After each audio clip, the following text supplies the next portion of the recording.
Imagine spending the equivalent of $1 million on a single ball gown you'd wear once. Imagine jewels so heavy they gave you headaches, corsets so tight you couldn't breathe, and social rules so rigid that wearing the wrong shade of glove could end your reputation. Welcome to the Gilded Age, where fashion wasn't just about looking good. It was warfare in silk and diamonds, and one wrong move could destroy you forever.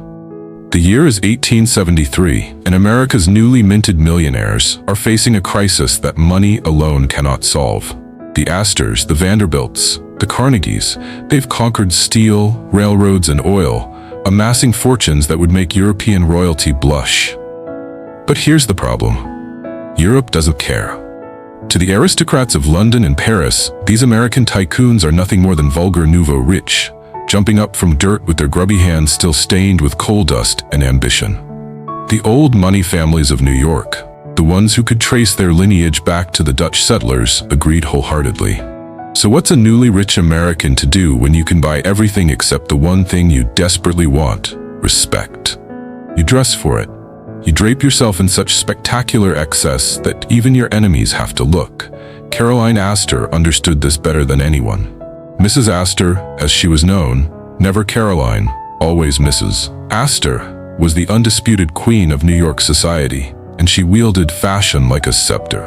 Her ballroom could hold exactly 400 people, and if you weren't part of her 400, you simply didn't exist in polite society. She would appear at her own balls dressed in so many diamonds that guests said she looked like a walking chandelier, the weight of her jewels requiring her to move slowly, regally, like a monarch granting audiences. Every stone was a statement, every rope of pearls a declaration of power. But Mrs. Astor's fashion tyranny went far beyond personal adornment. She established rules so complex and arbitrary that navigating them required the skill of a diplomat and the memory of a scholar. The rules were endless and unforgiving. White gloves for morning calls, but never after 6 in the evening. Pastel silks for garden parties, but God forbid you wore the same pastel twice in one season. Mourning clothes required their own Byzantine protocol. Full black for a year if you lost a husband, 6 months for a parent, and the fabric had to be a specific dull finish that absorbed light rather than reflected it, because even in grief, there were standards to maintain. Widows who emerged from mourning too quickly in lavender or gray were whispered about in drawing rooms for years. The language of fans, the angle of a hat, the number of buttons on a glove, everything meant something, and heaven help you if you couldn't read the code. But then came Alva Vanderbilt, a woman who would change everything. Alva was new money with a vengeance, married to William Kissam Vanderbilt, grandson of the railroad magnate Cornelius Vanderbilt. The Vanderbilt fortune was staggering, built on the sweat and sometimes the blood of thousands of workers who laid track across the continent. But money meant nothing if Mrs. Astor wouldn't acknowledge you, and Mrs. Astor had made it abundantly clear that the Vanderbilts, despite their millions, were too nouveau, too vulgar, too everything that old money despised. Alva refused to accept this verdict. She would force her way into society, and she would do it through the most spectacular party New York had ever seen. In 1883, Alva threw a costume ball that became legend. The Vanderbilt Mansion on Fifth Avenue, a French chateau transplanted to New York, dripping with more gold leaf than Versailles, became the stage for what was essentially a fashion coup d'etat. Alva sent out 1,200 invitations, and here's where her genius showed. She invited everyone who was anyone, including Miss Edith Astor's own daughter, Carrie.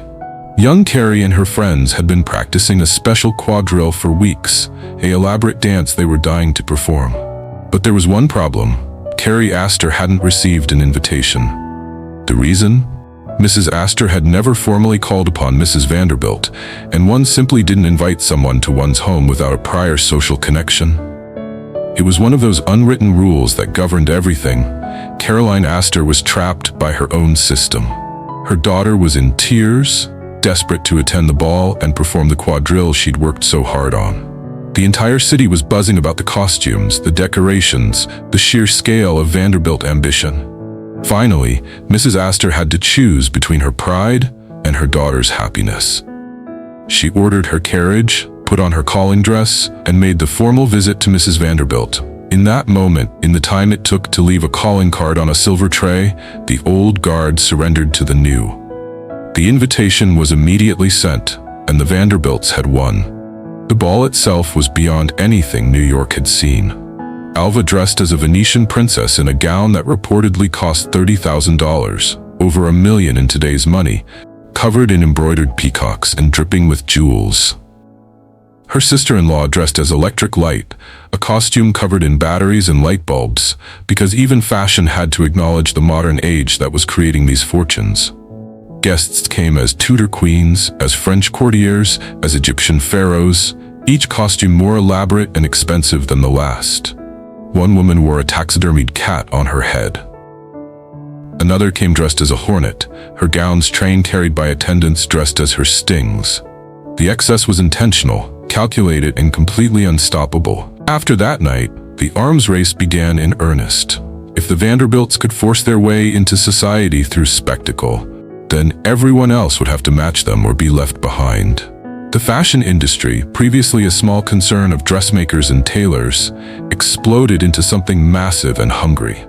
Charles Frederick Worth, the Paris designer who essentially invented haute couture, found himself with a new and wildly profitable clientele.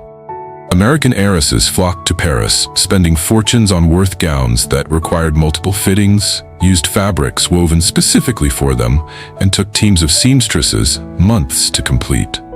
A single Worth gown could cost $10,000, and fashionable women needed dozens of them per season. Worth himself was a fascinating character, an Englishman who'd moved to Paris and completely revolutionized fashion.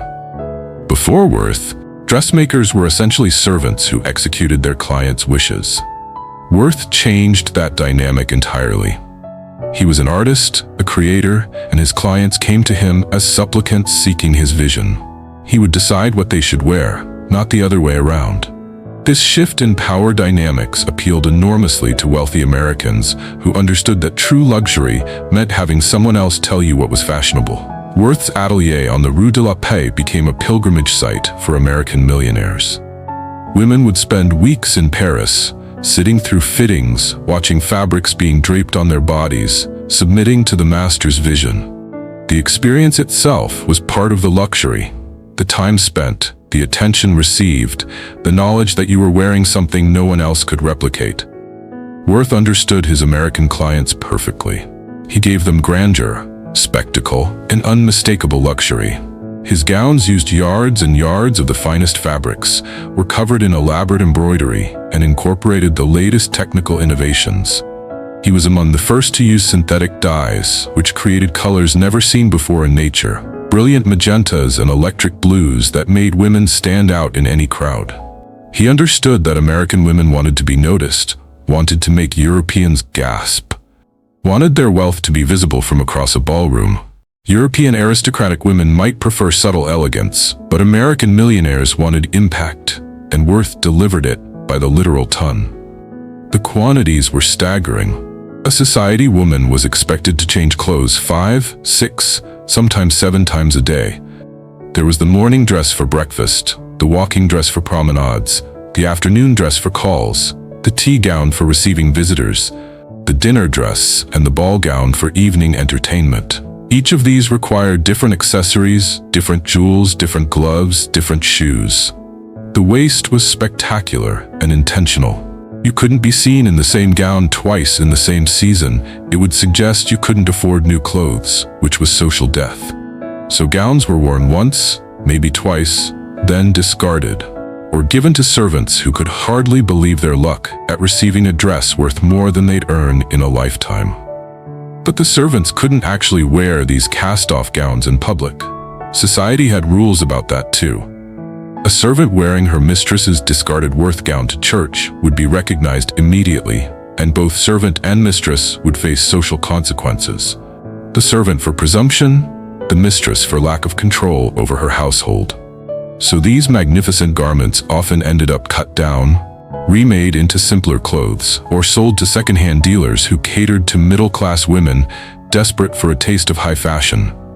An entire underground economy existed around society cast-offs, with dealers, alteration specialists, and shops that would remove identifying features from gowns so they could be worn without scandal. The physical toll was real and often devastating. Fashion demanded suffering, and women paid the price in blood and bone. Corsets cinched waists down to 18 inches, sometimes 16, compressing organs and breaking ribs. Women fainted regularly, not from delicate feminine vapors, but from literal inability to breathe. Doctors warned that tight lacing was causing permanent damage, displaced organs, digestive problems, even death. But fashion didn't care about medical opinions. A tiny waist was the ideal, and achieving it required daily torture that began when girls were still children, their growing bodies molded into the shapes society demanded. The medical establishment's warnings about corsets sparked fierce debate.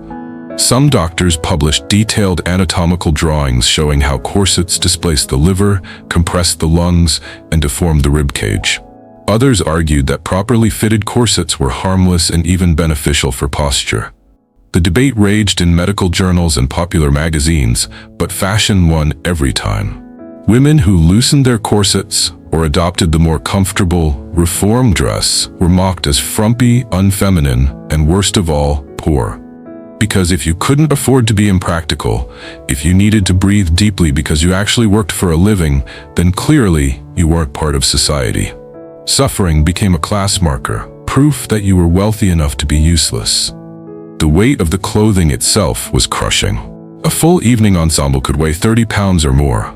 The fabrics were heavy, multiple layers of silk, velvet, brocade, all lined and interlined and supported by structures of wire and whalebone. Then came the jewels. Society women wore pounds of diamonds, emeralds, rubies, sapphires all at once. Tiaras that gave them migraines, necklaces that left bruises, bracelets up to their elbows, rings on every finger. The message was clear. I have so much wealth that I can literally wear it on my body, and the weight of my riches is something I bear with grace. The trains on gowns became absurd in their length. A fashionable evening gown might have a train that extended 6, 8, even 10 feet behind the wearer. These trains dragged across floors, picking up dirt and debris, which was part of the point. If you could afford to ruin expensive fabric by dragging it through filth, you could afford to not care. Servants followed behind, managing these trains, keeping them arranged just so. Some women hired boys specifically to carry their trains at balls, little human accessories to manage the excess. But here's where it gets really interesting. The Gilded Age fashion madness wasn't just about showing off wealth. It was about creating a barrier that money alone couldn't cross. Yes, you needed a fortune to participate, but you also needed knowledge, taste, and connections. You needed to know which Parisian designers were acceptable and which were considered vulgar. You needed to understand the subtle differences between shades of cream and ivory and why one was appropriate for morning and the other for afternoon. You needed to navigate a system so complex that even with unlimited funds, you could still fail spectacularly if you didn't understand the rules. This is why new money families hired social secretaries, fashion consultants, and etiquette tutors. It's why American heiresses married European aristocrats, not just for titles, but for the knowledge and social acceptance that came with them. Consuelo Vanderbilt, Alva's daughter, was essentially sold into marriage with the Duke of Marlborough. The Vanderbilts got a duchess in the family and social legitimacy. The Duke got $9 million to repair his crumbling estate. Consuelo got a miserable marriage and a lifetime of being dressed like a doll for public consumption. Her trousseau alone reportedly filled an entire railway car. Dozens of gowns from Worth, trunks of lingerie trimmed with Belgian lace, furs, jewels, accessories for every conceivable occasion. She was being packaged as a product, and fashion was the wrapping. Consuelo's story illuminates the darker side of Gilded Age fashion. She later wrote in her memoir about the wedding preparations, describing how she cried through fittings, how her mother Alva had chosen every detail of her trousseau without consulting her, how she felt like merchandise being prepared for sale. The wedding dress alone took months to create, layers of satin and lace, covered in seed pearls, with a train that required multiple attendants to manage. It was spectacular, photographed extensively, admired by thousands, and Consuelo hated every moment she wore it. Fashion could imprison you even as it elevated you, could turn you into an object even as it made you a duchess. The competition between women was vicious and never-ending. Society columns in newspapers devoted entire sections to describing what women wore to various events, and heaven help you if you were described unfavorably. Fashion reporters were the influencers of their day, and their opinions could make or break social reputations. A description like tastefully attired was an insult, suggesting boring conformity. Daringly fashionable could be good or bad depending on context. Unsuitably dressed was social assassination. These society reporters wielded enormous power, and they knew it. They could destroy a woman's reputation with a few carefully chosen words. Some reporters were on the take, accepting gifts and favors from society women in exchange for favorable coverage. Others were genuinely feared for their sharp pens and sharper observations. They attended every important social event, notebooks in hand, cataloging every detail of every gown. Their columns were read obsessively by society women who wanted to know how they'd been described and how their rivals had fared. The pressure was constant and exhausting. You were always being watched, always being judged, always being compared. Mrs. Stuyvesant Fish, another society power player, once invited guests to a dinner honoring a visiting prince. Everyone arrived in their most spectacular gowns and jewels, ready to impress royalty. The guest of honor was carried in on a throne and placed at the head of the table. It was a monkey in formal wear. Mrs. Fish had thrown an elaborate dinner party as a joke, and every woman there had wasted thousands of dollars on gowns for the occasion. The message was clear. I'm so rich and powerful that I can make you all look ridiculous, and you have no choice but to laugh along with me.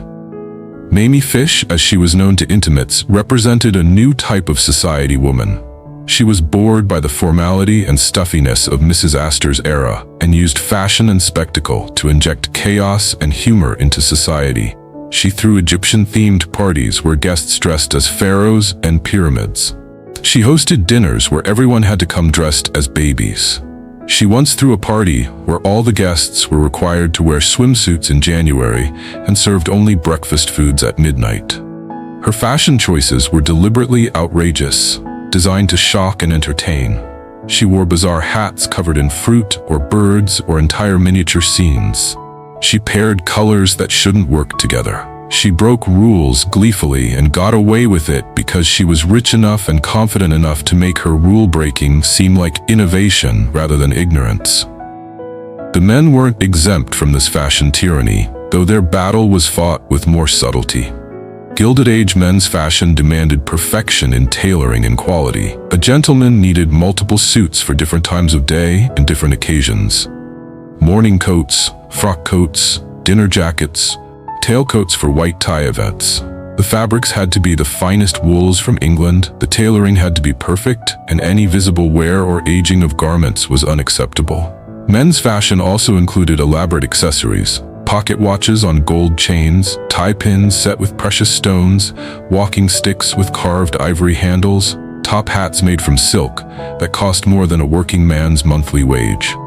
The London tailors of Savile Row became essential destinations for wealthy American men. Anderson and Shepherd, Henry Poole, Huntsman, these tailoring houses had been dressing British aristocracy for generations, and they brought that same precision and exclusivity to their American clients. A Savile Row suit required multiple fittings over several weeks. The tailor would measure every aspect of the client's body, create a unique pattern, cut the fabric by hand, and construct the suit using techniques passed down through generations. The result was clothing that fit so perfectly it seemed like a second skin, that moved with the body rather than restricting it, that lasted for decades with proper care. These suits were investments, heirlooms, statements of taste and wealth that were subtle enough to pass old money standards while being expensive enough to satisfy new money desire for luxury. But men had an advantage women didn't. Their fashion didn't physically harm them. Men could breathe, move, eat normally. Their clothes were uncomfortable in heat and sometimes too tight across shoulders that broadened with age, but they weren't compressing organs or breaking bones. This gender disparity in fashion's physical demands reflected the broader power dynamics of the age. Women were decorative objects, their value measured in their appearance and their ability to display their family's wealth.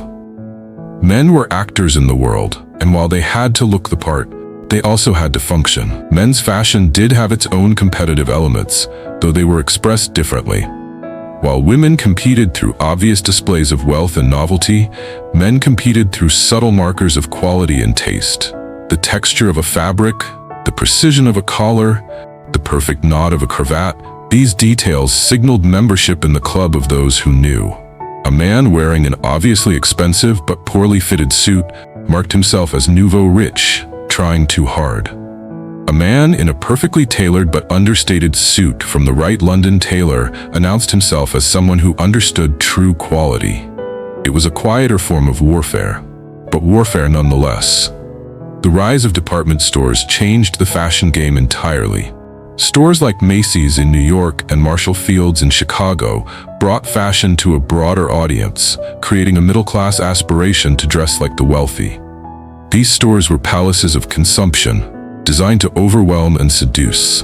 Enormous display windows showed off the latest fashions. Interior departments were organized like museums, with gowns displayed on mannequins like art pieces. Personal shoppers helped customers navigate the overwhelming choices. And critically, department stores offered ready-made clothing at a fraction of the cost of custom garments.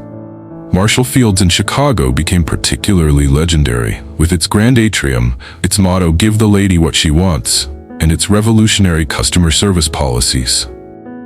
Field understood that shopping itself could be an experience, a form of entertainment and social activity. He created comfortable lounges where women could rest. He offered restaurants where they could dine. He employed an army of attentive staff, trained to make every customer feel important.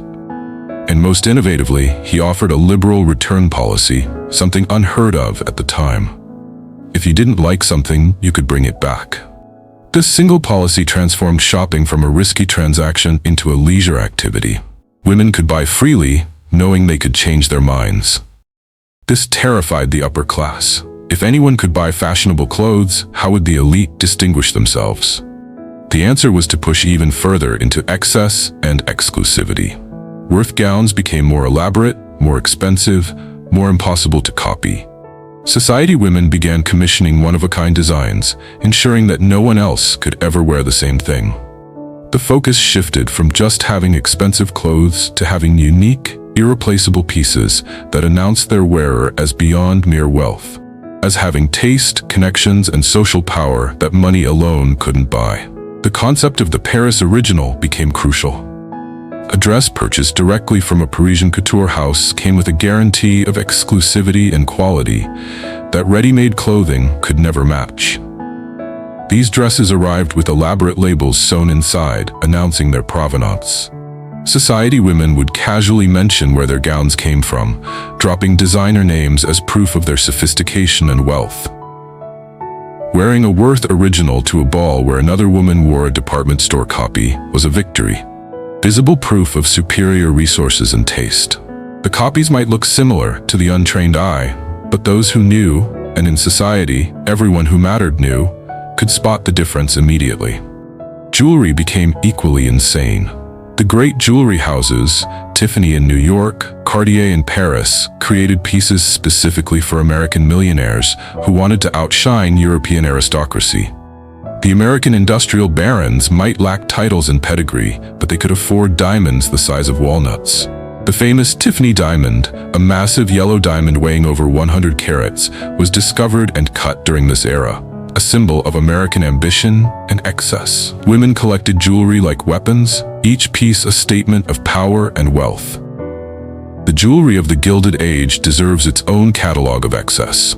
Tiffany & Company, under the leadership of Charles Louis Tiffany and later his son Louis Comfort Tiffany, transformed American jewelry from provincial imitations of European styles into its own distinct aesthetic. They sourced gemstones from around the world, sapphires from Montana, turquoise from the Southwest, diamonds from South Africa. They created pieces that were unapologetically large, colorful, and spectacular. A Tiffany necklace might incorporate dozens of perfectly matched diamonds in a design that cascaded down the chest like a waterfall of light. A Tiffany tiara could weigh pounds and feature gemstones in combinations European jewelers would never attempt, mixing diamonds with opals, combining emeralds with pearls, creating pieces that were more sculpture than jewelry. Cartier, meanwhile, courted American clients with a different approach. The Cartier brothers understood that some American millionaires wanted European elegance and sophistication. They created pieces inspired by historical European jewels, Art Nouveau designs, and exotic influences from India and the Middle East. A Cartier piece announced that its wearer had cosmopolitan taste, understood European aesthetics, and could afford the very best from Paris. The competition between Tiffany and Cartier mirrored the broader cultural competition between American innovation and European tradition, with wealthy Americans choosing sides based on whether they wanted to assert American distinctiveness or claim European sophistication. But perhaps the most interesting aspect of Gilded Age fashion was how it created an entire economy. Behind every society woman in her Worth gown stood an army of workers. Silk weavers in Lyon, France created the fabrics. Lace makers in Belgium spent months on a single piece of trim. Embroiderers went blind doing the detailed work that covered ball gowns. Seamstresses worked in sweatshops, their fingers bleeding as they sewed beads and sequins onto garments they could never afford to wear. Feather workers killed hundreds of thousands of exotic birds to decorate hats. Diamond miners in South Africa died in collapsed tunnels so that society women could wear glittering tiaras. The global supply chain of Gilded Age fashion was staggering in its complexity and exploitation. Silk began as cocoons in China or Japan, was processed in Lyon, was woven into fabric in specialized mills, was shipped to Paris, where Worth seamstresses would embroider it with designs that required weeks of work, and finally appeared on the back of a New York society woman who would wear it once and discard it. Each step in this process involved workers, mostly women and children, laboring in conditions that ranged from merely difficult to actively deadly. The beautiful gown was the tip of an iceberg of exploitation that extended across continents and involved thousands of invisible hands. The irony is almost too perfect. The fortunes that paid for these fashions were built on the backs of workers, miners, factory workers, railroad laborers, many of whom lived in poverty. And those same fortunes were spent on clothes made by more workers, equally exploited, equally invisible. Fashion created a spectacle that obscured the violence and suffering that funded it. When Mrs. Vanderbilt wore her million-dollar gowns, no one was supposed to think about the immigrant seamstresses going blind in tenement workshops or the child laborers in textile mills. And yet, within the system of oppression and excess, some women found power. Alva Vanderbilt, after establishing herself in society through fashion, divorced her husband, a scandalous move, and became a fierce advocate for women's suffrage. She used her social position and wealth to fund the suffrage movement, turning her Fifth Avenue mansion into a headquarters for political organizing. The same skills she'd used to conquer society, understanding power, manipulating perception, using spectacle strategically, she applied to political activism. Fashion had been her weapon to gain power, and once she had it, she used it for purposes beyond just social climbing. Alva's transformation was remarkable and instructive. She organized suffrage balls, where attendees wore white with yellow sashes, turning fashion into political statement. She funded speakers, publications, and organizing efforts. She used her social connections to recruit other wealthy women to the cause. And critically, she understood that the same society that had rejected her for being nouveau rich would have to listen to her now that she'd conquered it. Fashion had been her entry ticket, but once inside, she used her position to advocate for changing the entire system that had made fashion so important in the first place. It's a complicated legacy, using the tools of oppression to eventually fight that oppression, succeeding within a corrupt system, and then working to reform it. Other women used fashion as creative expression in a world that offered them few outlets. Designing their wardrobes, choosing fabrics and colors and styles became a form of art and self-determination. In a society that told women they were decorative objects, some women decided to be the most spectacular decorations possible, turning their objectification into a form of agency.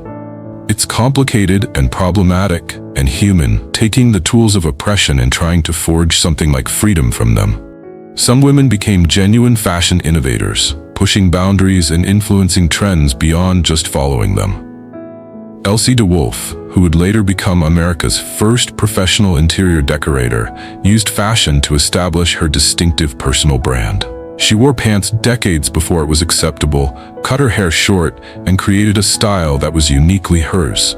She understood that in a world of conformity, distinctiveness could be its own form of power. Rita D'Acosta Lydig took a different approach, becoming famous for her perfectionism and extravagance. She reportedly had hundreds of pairs of custom-made shoes, each designed specifically for one outfit.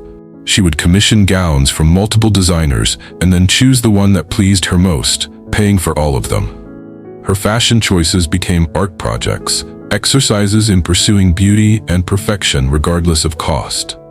The influence of Gilded Age fashion extended far beyond New York society.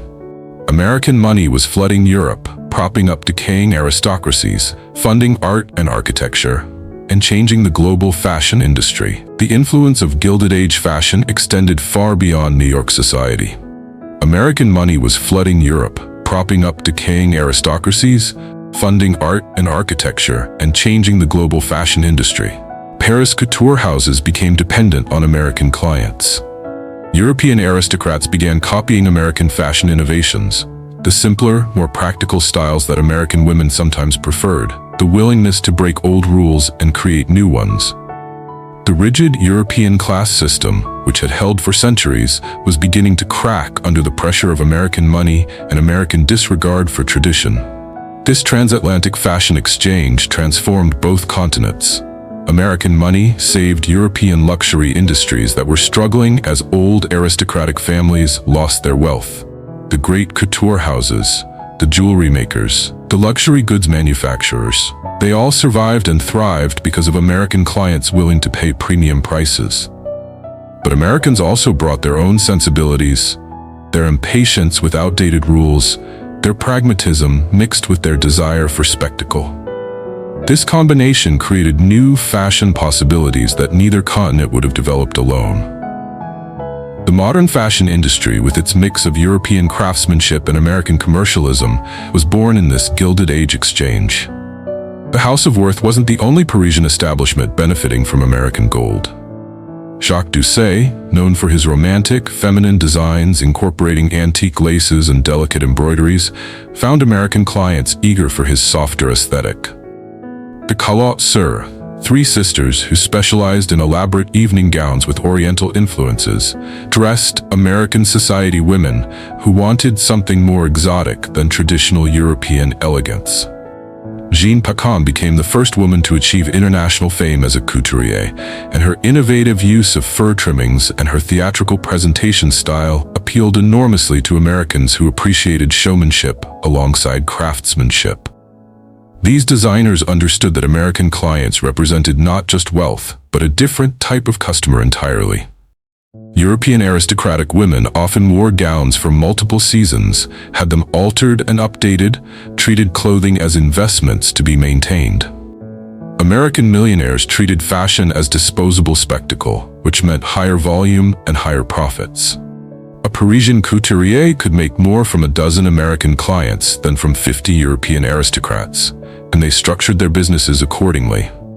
Special American salons were established, with staff who spoke English, understood American tastes, and knew how to flatter American sensibilities about being modern and forward-thinking, rather than bound by tradition. Photography and illustrated magazines spread fashion trends faster than ever before. For the first time, people across the country could see what society women in New York were wearing, could study the details of gowns and try to copy them. This democratization of fashion information created both opportunity and anxiety. The middle class could aspire to look like the wealthy, but the wealthy had to constantly innovate to stay ahead. The speed of fashion change accelerated. Seasons became shorter, trends turned over faster. What was fashionable in the spring might be hopelessly outdated by fall. Fashion magazines became arbiters of taste with genuine power. Harper's Bazaar, founded in 1867, and Vogue, which began in 1892, started as general interest publications but quickly discovered that fashion coverage sold copies. These magazines sent correspondents to Paris to report on the latest designs, commissioned illustrations of fashionable gowns, and published detailed descriptions of what society women wore to important events. They also published paper patterns that allowed women to recreate fashionable designs at home, democratizing style in ways that both expanded and complicated the fashion hierarchy. A woman in Kansas could now see the same designs as a woman in New York, though the quality of execution and materials would mark their different social positions. Godey's Ladies' Book, though it had been published since 1830, reached its peak influence during the Gilded Age, with circulation exceeding 150,000 copies. It featured hand-colored fashion plates that were works of art in themselves, showing elaborate gowns in impossible detail. Women would collect these fashion plates, study them, bring them to their dressmakers as inspiration. The magazine also published advice on etiquette, home decoration, and social behavior, creating a comprehensive guide to aspiring to upper-class status. The editor understood that fashion was inseparable from social education. You needed to know not just what to wear, but how to wear it, when to wear it, and what it signaled about your position and aspirations. Fashion photography itself became an art form during this period. Photographers like Napoleon Cerrone created elaborate studio portraits of society women in their finest gowns. These photographs were reproduced in newspapers and magazines, distributed as postcards, collected and studied by women trying to understand the latest styles. The photographs were carefully staged and lit to show off every detail of the clothing, the drape of fabric, the glitter of jewels, the elaborate hairstyles. Society women understood that these photographs would be their legacy, how they'd be remembered, and they took the sessions seriously. Hours might be spent getting a single perfect shot, adjusting lighting and pose to create the ideal image. Cerrone's studio in New York became legendary. He photographed actresses, socialites, and celebrities, creating images that were mass-produced and sold commercially. His portraits of Sarah Bernhardt in her elaborate costumes made the French actress an international fashion icon. His photographs of American society women like Mrs. Auguste Belmont and Mrs. Ba J. Gould were studied as fashion guides. Cerrone understood lighting, composition, and retouching in ways that flattered his subjects while still showcasing their clothing. He would use painted backdrops, elaborate props, and careful positioning to create images that looked spontaneous, but were actually meticulously planned. The resulting photographs became advertisements for the subject's taste and wealth, circulating far beyond their immediate social circles. The role of fashion illustration remained crucial, even as photography advanced.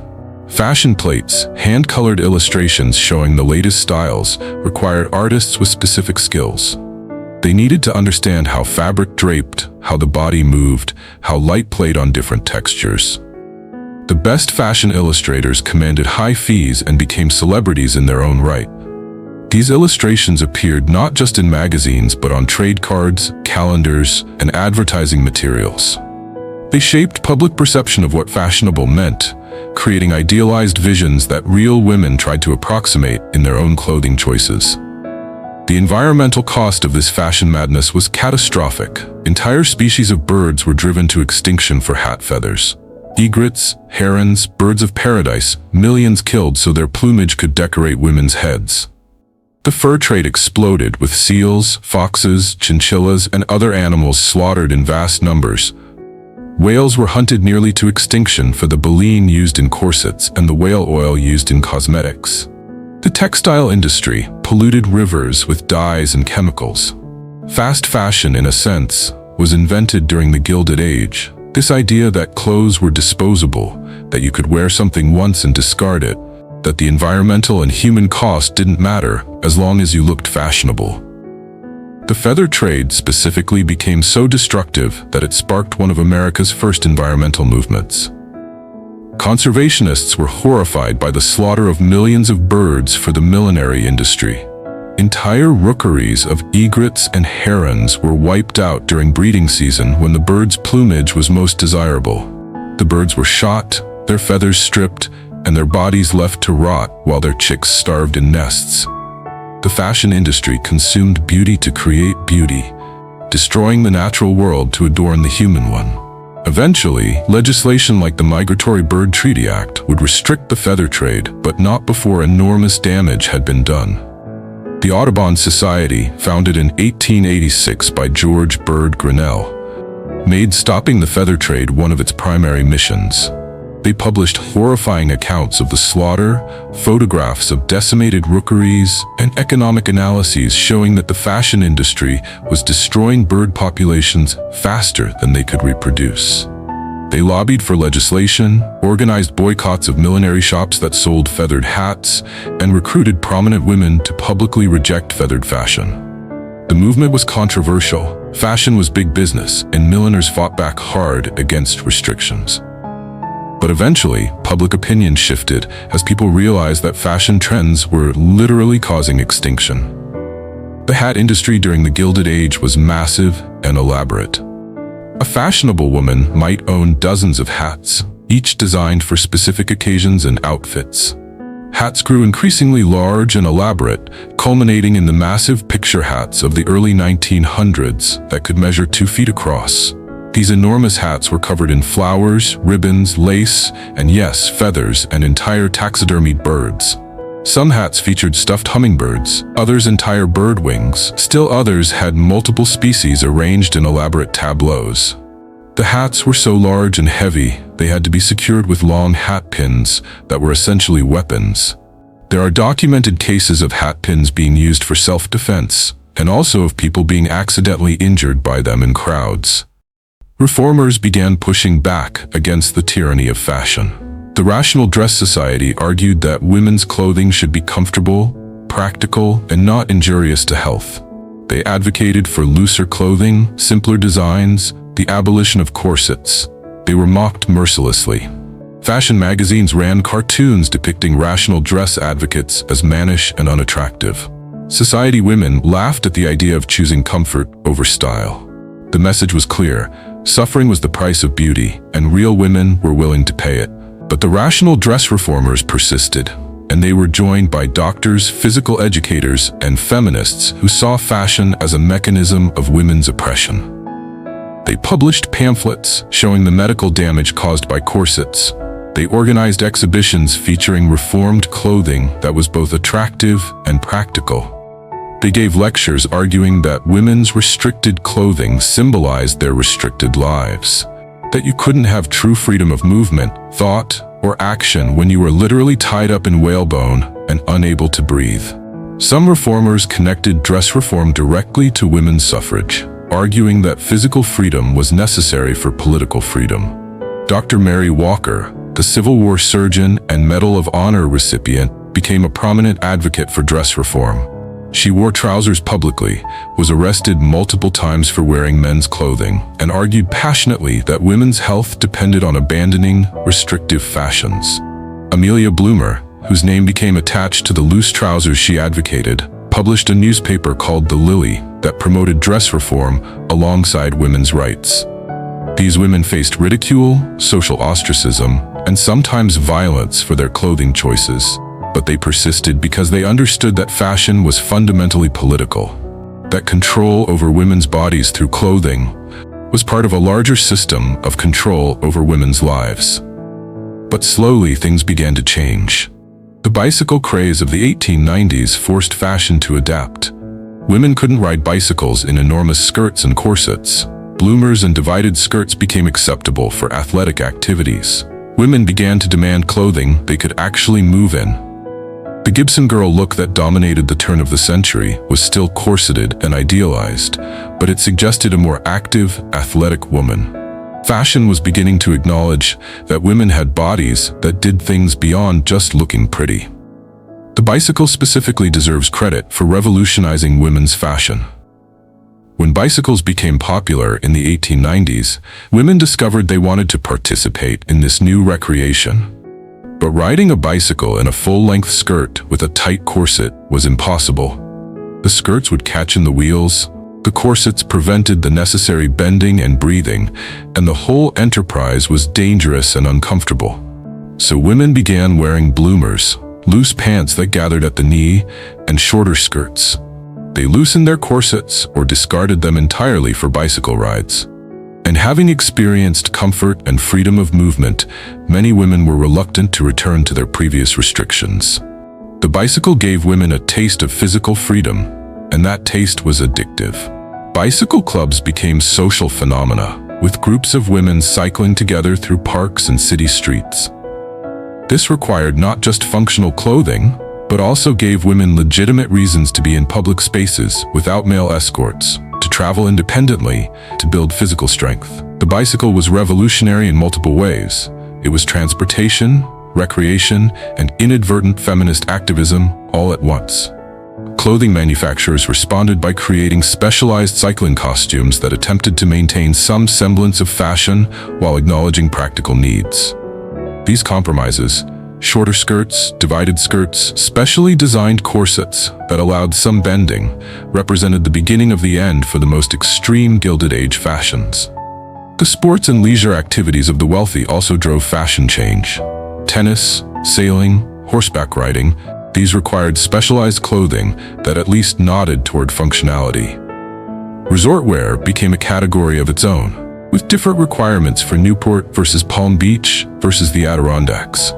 Wealthy Americans were traveling more than ever, taking extended trips to Europe, spending winters in warmer climates, summers in cooler ones, and all of this required extensive wardrobes tailored to different activities and climates. The concept of the resort season created entirely new fashion categories. Newport in summer required light fabrics, whites, and pastels, clothing suitable for ocean breezes. Palm Beach in winter demanded different styles appropriate for tropical warmth. The Adirondacks needed practical clothing for hiking and boating, while still maintaining elegance. Each location had its own social scene, its own dress codes, its own fashion expectations. Society women would pack multiple trunks for each location, ensuring they had appropriate outfits for every possible activity and social occasion. The logistics of moving these wardrobes around required servants, planning, and enormous expense. Newport particularly became a showcase for fashion innovation and competition. The casino, designed by McKim, Mead & White, and opened in 1880, became the social center where women displayed their tennis costumes, elaborate white dresses with pleated skirts that still maintained the fashionable silhouette while allowing some movement. The Cliff Walk provided opportunities for promenading in walking costumes. The yacht races required specialized sailing outfits. And the evening balls at the great cottages, mansions like the Breakers and Marble House, demanded the most spectacular gowns money could buy. A summer season in Newport could require 30 or 40 complete outfits, not counting accessories, shoes, and jewels. The concept of the country house weekend also created fashion demands. Wealthy families would visit each other's estates for extended stays, and guests were expected to change clothes multiple times per day based on activities. There were shooting costumes for the men and appropriate accompanying outfits for women who watched. There were tea gowns for afternoon entertaining, dinner dresses for evening meals, and ball gowns for dancing. A weekend visit might require a trunk containing a dozen different complete outfits. Hostesses kept detailed records of what guests wore to ensure no one appeared in the same gown twice during a visit. And these records were sometimes shared among households to track what had been seen where. The trousseau, a bride's collection of clothes and linens for her married life, became another arena for fashion competition. Wealthy brides assembled trousseaux that filled multiple trunks and took months to prepare. Every possible scenario had to be anticipated and dressed for. Mourning at home required different clothes than mourning in the country. Receiving visitors required different clothes than making visits, and everything had to be new, because using worn items in a trousseau suggested poverty or poor planning. The preparation of a trousseau could cost tens of thousands of dollars and involve multiple trips to Paris for fittings. The trousseau represented more than just clothing. It was a young woman's entrance into adult society, a display of her family's wealth and taste, and theoretically, preparation for her new role as a wife and hostess. Society columns would report in detail on notable trousseaux, listing designers, fabrics, special features. A disappointing trousseau could haunt a young bride, marking her as from a family without sufficient resources or taste. The pressure on families with daughters was enormous. Each girl needed not just a wedding dress, but an entire wardrobe that would establish her position in society. The wedding itself became theater, and the bride's gown was the centerpiece. Gilded Age wedding dresses used yards of silk satin, Belgian lace, and elaborate embellishments. Trains could extend 20 feet or more, requiring multiple attendants to manage. Veils were elaborate confections of lace and tulle that cascaded down the bride's back. Orange blossoms, real, preserved, or artificial, were traditional adornments symbolizing fertility and purity. The dresses were white, following the trend Queen Victoria had established, but the definition of white was flexible. Ivory, cream, and champagne were all acceptable variations. What mattered was the quality of materials, the elaborateness of construction, and the overall impact of the ensemble. After the wedding, the dress might be preserved as an heirloom, but more often it was dismantled and remade into other garments. The valuable lace might be removed and used for christening gowns or evening dress trimmings. The silk could be dyed and refashioned into day dresses.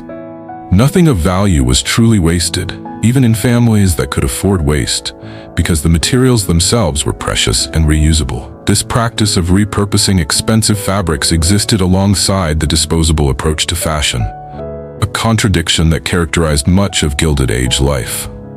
Children's fashion was equally absurd. Wealthy children were dressed like miniature adults in clothes just as restrictive and elaborate as their parents wore. Little girls wore tiny corsets to train their growing bodies into fashionable shapes. Boys wore elaborate sailor suits or velvet Little Lord Fauntleroy outfits with lace collars. These clothes made play impossible, which was intentional. Upper-class children weren't supposed to play like common children. They were supposed to sit still, look decorative, and prepare for their future roles as society members. The children's fashion of the Gilded Age looks like child abuse now, and it essentially was.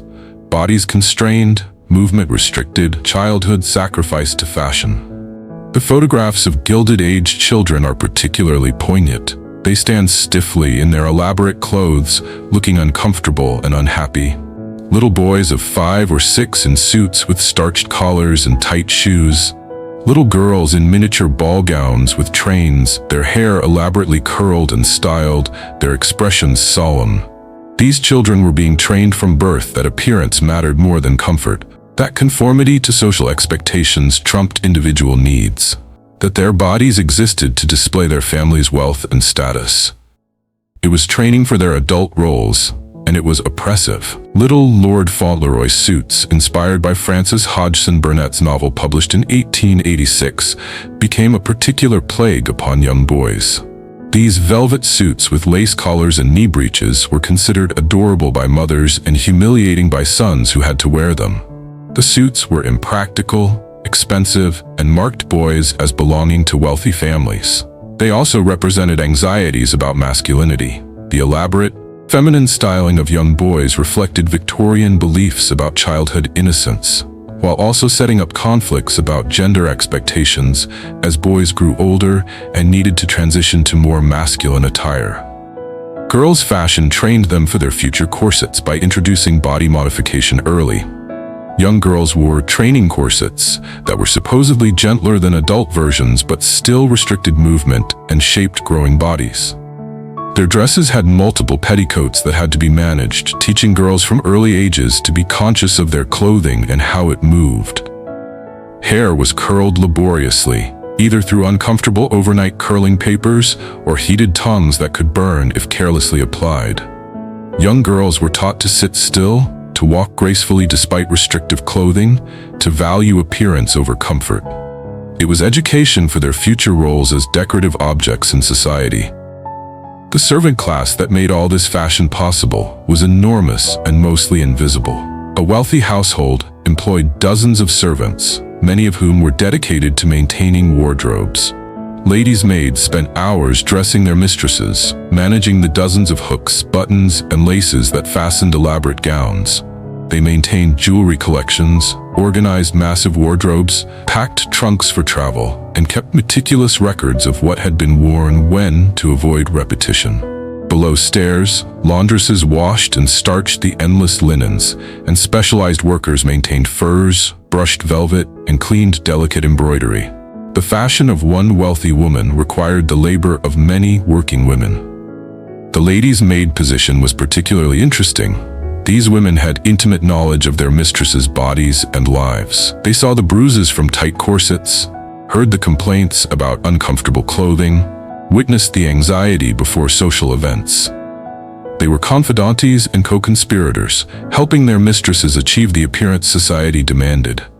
A good lady's maid could make or break a woman's social success. She knew how to style hair to flatter, how to accessorize for impact, how to repair fashion disasters. These maids were often paid relatively well by servant standards because their skills were so valuable. But they were still servants, their labor invisible, their own lives subordinate to their mistress's fashion needs. The training required to become a skilled lady's maid was extensive. She needed to understand different fabric types and how to care for each. She needed to know hairstyling techniques that were constantly changing with fashion. She needed to understand jewelry, how to clean it, store it, and which pieces complemented which gowns. She needed diplomatic skills to manage her mistress's moods and anxieties. And she needed absolute discretion. The things a lady's maid witnessed were never to be discussed outside the ladies' chamber. Many ladies' maids were French or at least spoke French, as this was considered more sophisticated and indicated training in the best European fashion practices.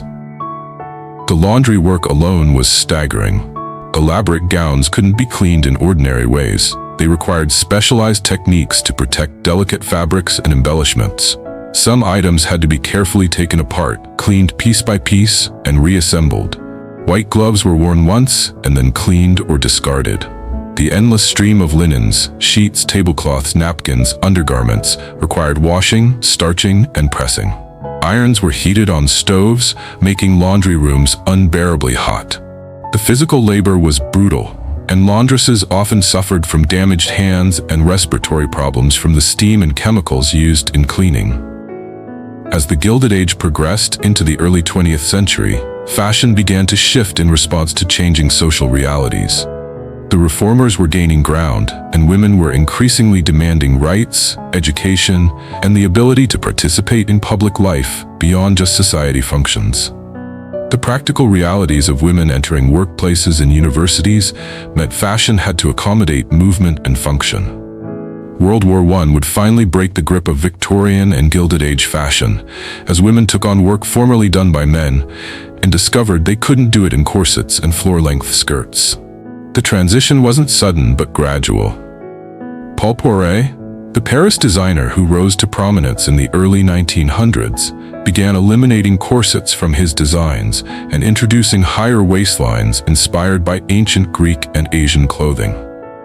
His designs were controversial but influential, showing that fashionable silhouettes didn't have to torture the body. Coco Chanel would later push even further toward simplicity and comfort. But the seeds were planted during the late Gilded Age as the old rigid systems began to crack. But the Gilded Age fashion legacy persists. The idea that clothes make the person, that fashion is a form of social currency, that suffering for beauty is normal. These concepts were solidified during this era.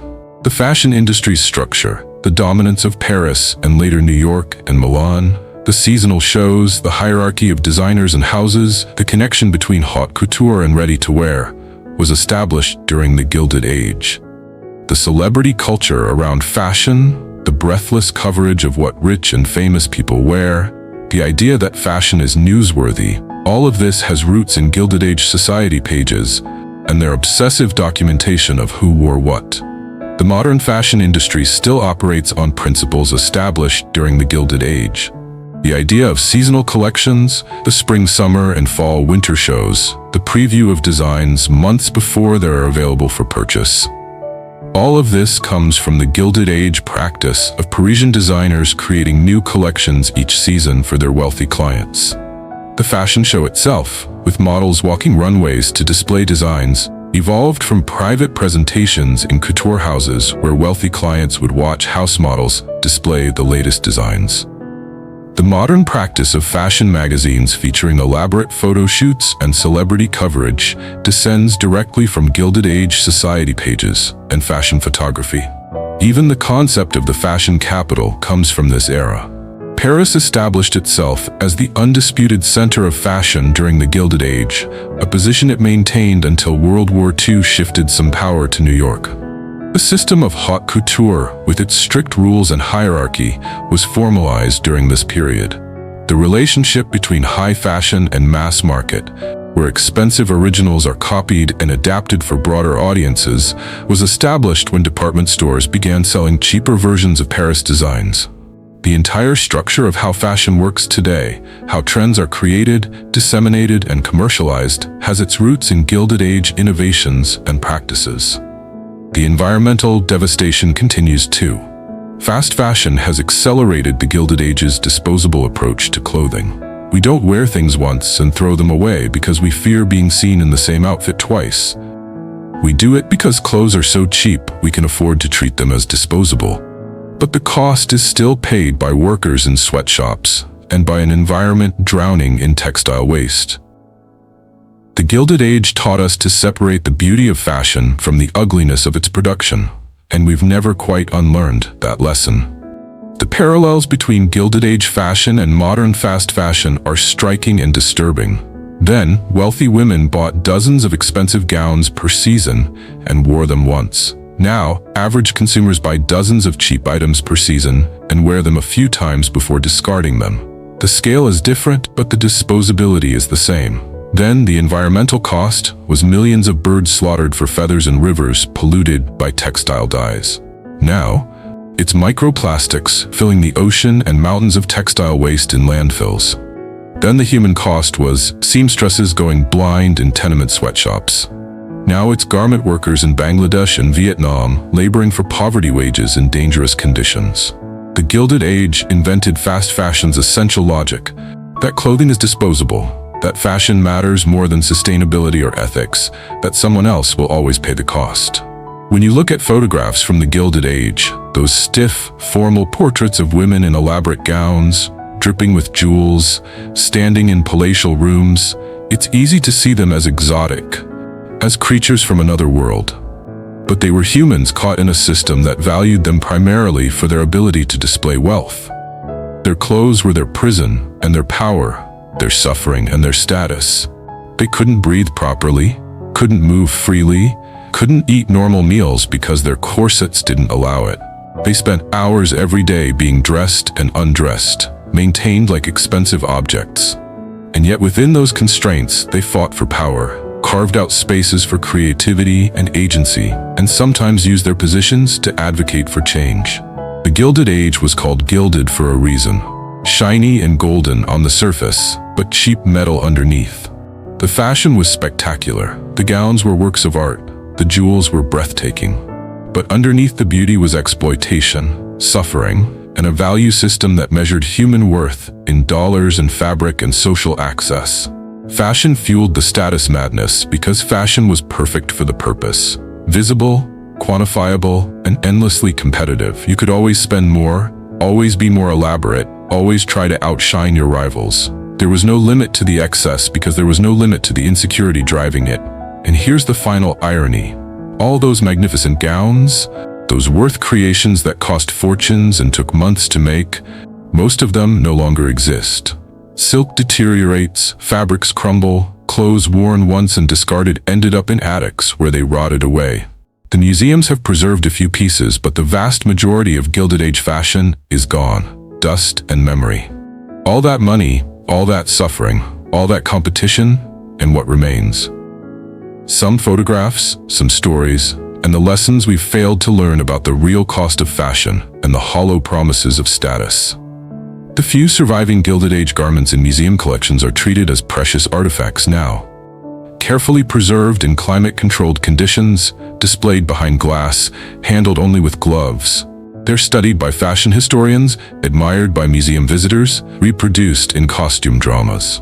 But in their time, They were disposable, worn once or twice, and then discarded. The disconnect between how we value these objects now and how they were valued then says something profound about fashion, memory, and what we choose to preserve from the past. We saved the beautiful objects, but lost most of the uncomfortable truths about how they were made and what they meant. The Metropolitan Museum of Art's Costume Institute houses some of the most important surviving Gilded Age fashion pieces.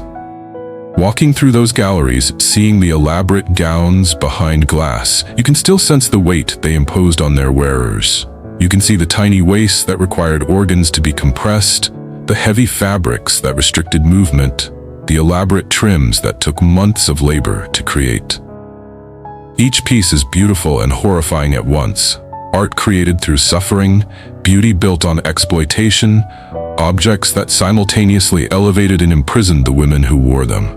The women who wore those gowns, who spent fortunes on fashion, who competed in this dress-up warfare, they're gone too, remembered mainly for what they wore rather than who they were. Their lives were consumed by fashion, and fashion consumed them in return, leaving little behind but spectacle and cautionary tales. When intention meets love, something real is built. But when intention meets insecurity, when love is replaced by competition and fear and the desperate need to be seen as superior, you get the Gilded Age. You get fashion as madness, beauty as weapon, and clothes that cost everything and meant nothing at all. Yet perhaps the final word shouldn't be entirely cynical. Some of these women did build something beyond spectacle. Alva Vanderbilt used her social position to advance women's rights. Others became genuine patrons of the arts, supporting artists, musicians, and cultural institutions that still exist today. Some found ways to express creativity and individuality within oppressive constraints. The Gilded Age women navigated an impossible system, and while many were crushed by it, some found ways to survive and even thrive. Their story isn't just about excess and waste, it's also about human resilience, the ability to find agency in restrictive circumstances and the complicated ways that people make meaning in their lives even within oppressive systems. The fashion was madness, yes, but the women who wore it were trying to live, to matter, to be seen and remembered. And in that entirely human desire for better and worse, they succeeded. The gowns disintegrated, but the stories remain, cautionary tales about the true cost of status, the hollow promises of material display, and the human capacity for both breathtaking creativity and devastating cruelty in pursuit of social acceptance.